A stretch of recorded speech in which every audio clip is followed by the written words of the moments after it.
Resident Evil 3 Remake, the remake that everyone seems to hate. Today, we're going in a deep dive on whether it deserves to hate or not.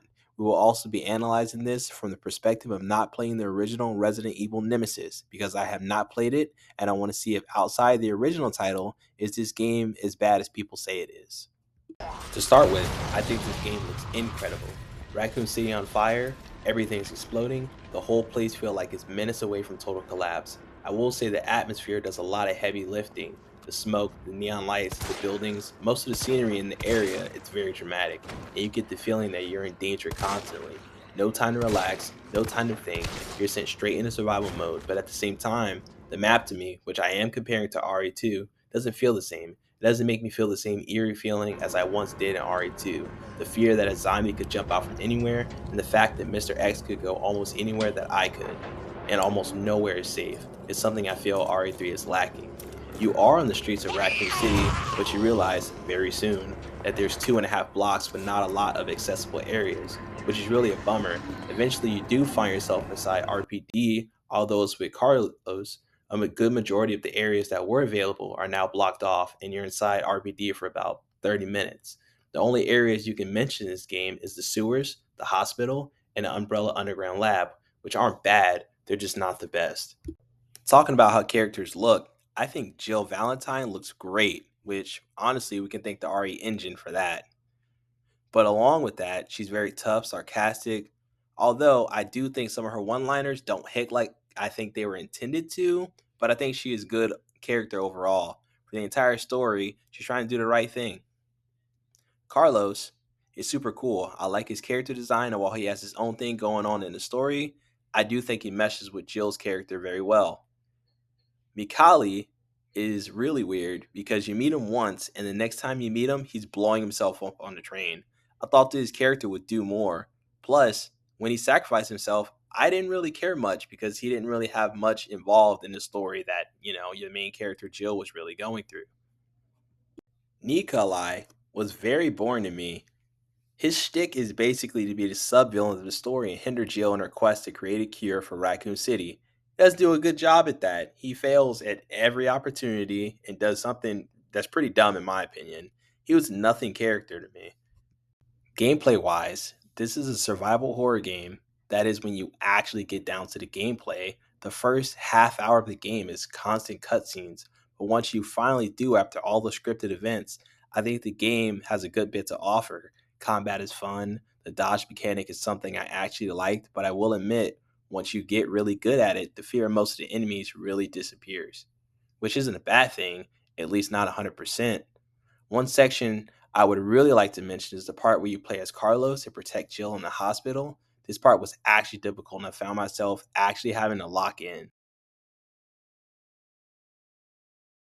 Another section I enjoyed is near the beginning when you have to restore the power as Jill. The game hasn't gone stale for me at this point. The section is actually creeping me out for a bit, but I didn't care for the bug enemy type, but I thought it was a fun section.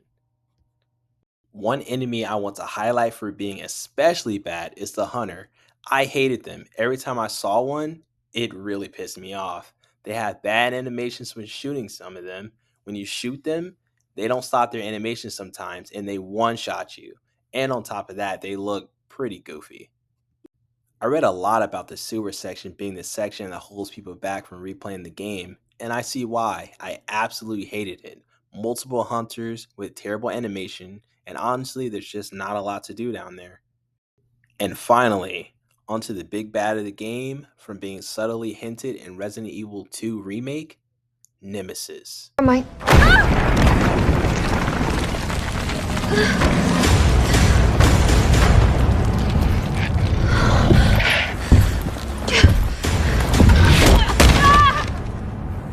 And what can I say about him? Well, he was extremely underwhelming. From the opening scene in Jill's apartment and then streets of Raccoon City till the final boss fight, I found myself just not afraid of him. A lot of it is scripted and has a lot of cutscene, plus he's not much of a threat when he goes down with one grenade.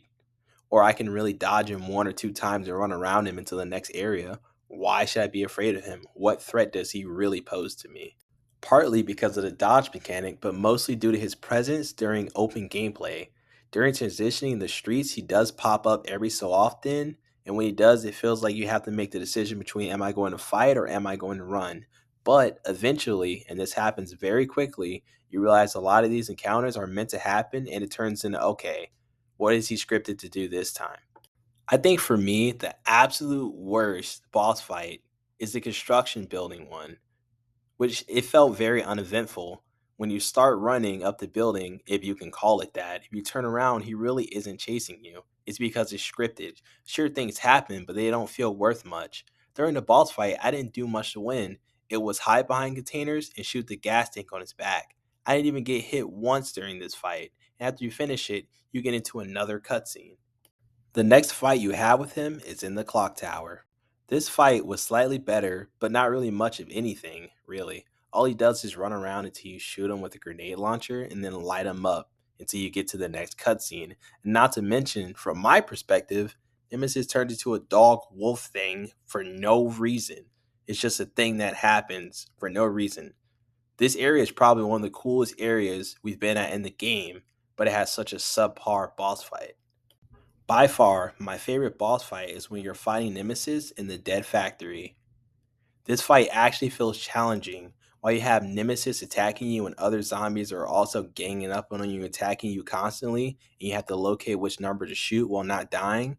I actually died a couple times in this part, so overall, I actually like this boss fight. It was probably my favorite one in the game by far. The final boss fight. This fight was disappointing, especially after, in my opinion, one of the best combat sections in the game. All you do is shoot red dots on Nemesis, stun him, and push in the batteries for the railgun. You rinse and repeat this. While this is more challenging on higher difficulties, this is still a letdown. Based off the previous fight, this is not what I expected for this to be the final fight in the game. Looking back at Resident Evil 3 Remake while also understanding the anticipation, especially after how well received RE2 Remake was, I can say that this game is a bit of a letdown. The gameplay feels fun when you're actually able to get to it after being bombarded with cutscenes in which you press one or two buttons until the end. I feel that Jill is cool in this game. She has a badass female protagonist shtick, which isn't horrible, but it's not anything groundbreaking either. Her supporting cast is kind of weak to me. None of them really matter to an extent, except for Carlos. I think for a single playthrough, the game is pretty solid, but this is a Resident Evil game, which is made to be replayable. I can't say the game makes me really want to do that. I think there are enjoyable parts of this game, and if you can tough it through the beginning, you will actually enjoy this game. But I think it's far from the top of what Capcom has created, and honestly, it's a little disappointing. A lot of the criticism about this game are valid, but there are good elements to it. I think a lot of the hate is justified, but I can't say this game is absolutely horrible because it has flashes of actually being pretty good. So in the end, I do think this game gets a lot more hate than I think it deserves. But that's my opinion on Resident Evil 3 Remake. Leave a comment, like, and subscribe if you liked the video.